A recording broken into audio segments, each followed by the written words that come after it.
This is just a brief overview and review of ONX Offroad. I had originally started with ONX Hunt, and I mainly used it as a GIS tool just to see public land boundaries and private owners and see who owned what. And that's really all I used ONX Hunt for. Maybe to measure some distances or check parcel sizes, things of that nature. Other than that, I didn't use a whole lot of the app itself. But then I saw when they came out with ONX Offroad, I thought, well, I'll give this a try because it still has all the private and public land boundaries as well as all the trails. And I'm a big ATV or OHV or UTV or whatever you want to call it, off-roading. So I figured, what the hell, I'll give it a shot. So right out of the gates, you can see all of these green lines on the app. And these are actually ATV or OHV friendly trails. But lots of them aren't actually trails. They're just county roads. In northern Minnesota here in St. Louis County, they passed an ordinance where ATVs are allowed on all county roads, so that's why you see a lot of this green. And it's actually one of the big things that I don't like about it right away, but we'll get into that in a little bit. So, on the app itself, it has all the trails that you can see, the public and private land boundaries, which is cool. You can click on one and it'll give you your parcel information, state of min, overview, who owns it, nearby trails, the weather, whatever you want to learn here. So let's go down here. Jason Palo gives you your information, tax address, acre, everything that you can get off the GIS County Land Explorer pretty much. Also gives you a bunch of tools you can use. You can build a route, line distance, area shape, add a photo for an area that if they review it and they like it, they'll put it on the app, waypoints, mark location. So you can record your routes on this like you could with a Garmin GPS or a Polaris Ride Command. Just keep in mind, you're using your cell phone or your tablet to do this, so your accuracy isn't going to be as good as a Garmin or a Polaris Ride Command. I think phones are only accurate within 20-25 feet. So if you're looking for specific and highly detailed accuracy, you're not going to want to use this to record your route. You're going to want to get a handheld GPS or a GPS unit that goes in your vehicle. So I purchased this mainly for when I was down in Arizona riding and I had no idea of the area. So I wanted to see what kind of trails were in the area and where we were riding and just where you could go. And I'm going to say it's a really, really great app to have if you're in an area that you're unfamiliar with. It'll show you all the legal areas that you can ride, but it's not super detailed. So when my friends and I were down in Arizona riding, we did a lot of riding in this Bulldog Canyon. So you can see that there's a green trail leading into Bulldog Canyon and then blue, and the different colors do denote different things, different difficulties and what it's legal for. So if we roll up here, you can see some other users are putting trail reports in. And nearby trails, weather. But it also gives you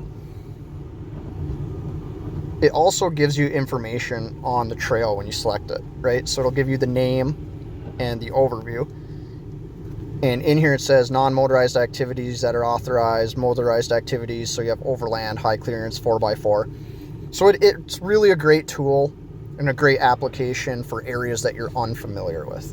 Like I said, we use it a lot here, but once you get in here, it doesn't show you everything. It's not super detailed and super accurate. It's just showing you basically what trails that are on DNR websites or, whatever agency your state uses for off-roading. And it's just pulling those in and giving it to you and giving whatever information they're getting off that website.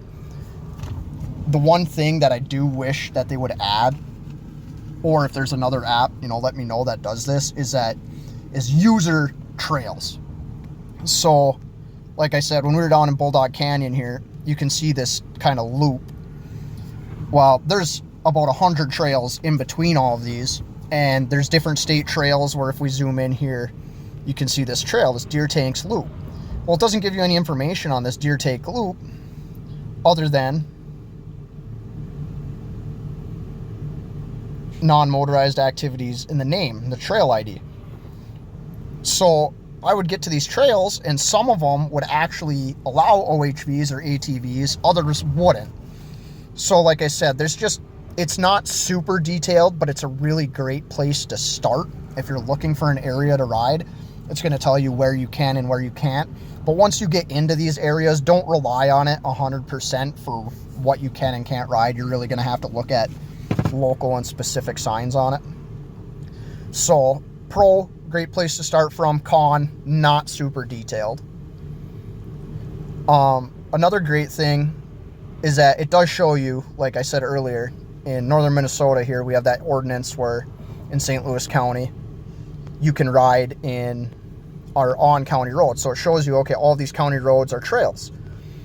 The downside to this is it's showing you all of these trails, but they're actually just county roads. And if you're like myself, you want to minimize road use as much as you can and hit as many trails, well, it kind of makes it difficult sometimes to actually pick out what trails are there.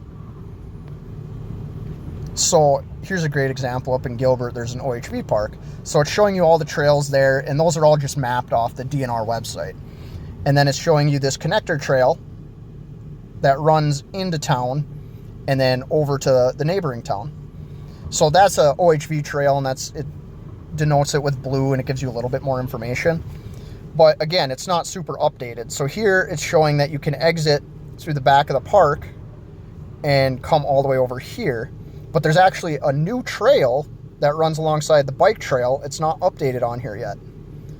So again, I understand that the trails haven't been updated on the DNR site yet, but just be aware that this thing isn't going to be as highly detailed and as highly accurate as you want. There's going to be trails in that area that you can ride on that aren't on here. There's going to be trails that aren't on here that you can't ride on. So you can't rely on it 100% for what you want to do. You're still going to have to look at signs and just figure out what's locally there.